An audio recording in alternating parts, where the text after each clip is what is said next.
സുഭാഷിതങ്ങൾ 4-ാം അധ്യായം. ജ്ഞാനസമ്പാദനം അഭികാമ്യം. മക്കളെ, പിതാവിൻ്റെ പ്രബോധനം കേൾക്കുവിൻ, അതിൽ ശ്രദ്ധിച്ച് അറിവ് നേടുവിൻ. ഞാൻ നിങ്ങൾക്ക് സതുപദേശങ്ങൾ നൽകുന്നു, എൻ്റെ പാഠങ്ങൾ തള്ളിക്കളയരുത്.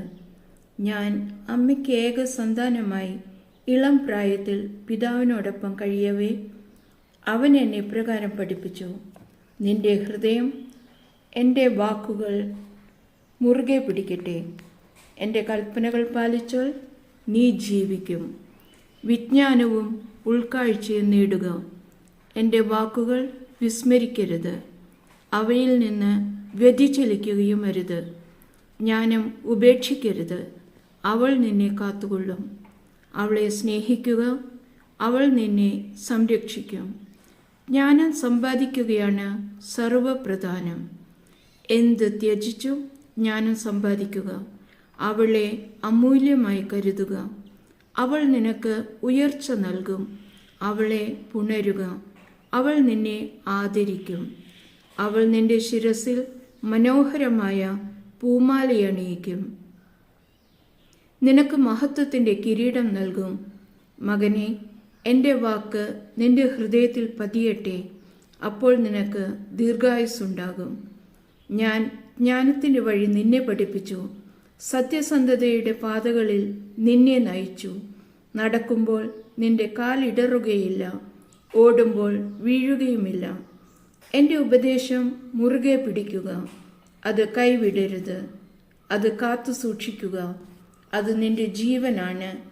ദുഷ്ടരുടെ പാതയിൽ പ്രവേശിക്കരുത്, ദുർജനങ്ങളുടെ മാർഗത്തിൽ ചരിക്കുകയുമരുത്.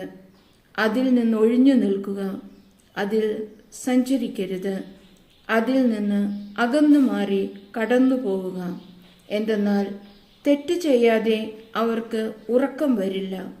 ആരെയെങ്കിലും തട്ടി വീഴ്ത്തിയില്ലെങ്കിൽ അവർക്ക് നിദ്ര നഷ്ടപ്പെടുന്നു. കാരണം അവർ ദുഷ്ടതയുടെ അപ്പം ഭക്ഷിക്കുകയും അക്രമത്തിൻ്റെ വീഞ്ഞ് കുടിക്കുകയും ചെയ്യുന്നു.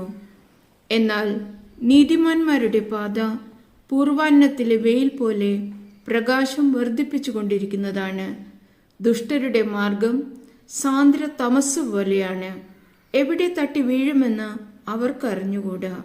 മകനെ, എൻ്റെ വാക്കുകൾ ശ്രദ്ധിക്കുക, എൻ്റെ മൊഴികൾക്ക് ചെവി തരുക. അവ നിന്റെ ദൃഷ്ടിപഥത്തിൽ നിന്ന് മാഞ്ഞു പോകാതിരിക്കട്ടെ. അവ നിന്റെ ഹൃദയത്തിൽ സൂക്ഷിക്കുക.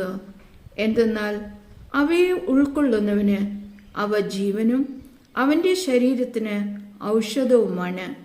നിന്റെ ഹൃദയത്തെ ജാഗരൂകതയോടെ കാത്തു സൂക്ഷിക്കുക. ജീവന്റെ ഉറവകൾ അതിൽ നിന്നാണ് ഒഴുകുന്നത്. വക്രമായ സംസാരം നിന്നിൽ നിന്ന് അകറ്റിക്കളയുക. കുടില ഭാഷണത്തെ ദൂരെ അകറ്റുക. നിന്റെ ദൃഷ്ടി അവക്രമായിരിക്കട്ടെ, നിന്റെ നോട്ടം മുൻപോട്ട് മാത്രമായിരിക്കട്ടെ. നീ നടക്കുന്ന വഴികൾ ഉത്തമമെന്ന് ഉറപ്പിക്കുക, അപ്പോൾ അവ സുരക്ഷിതമായിരിക്കും. വലത്തോട്ടോ ഇടത്തോട്ടോ വ്യതിചലിക്കരുത്, തിന്മയിൽ കാലൂന്നുകയും അരുത്.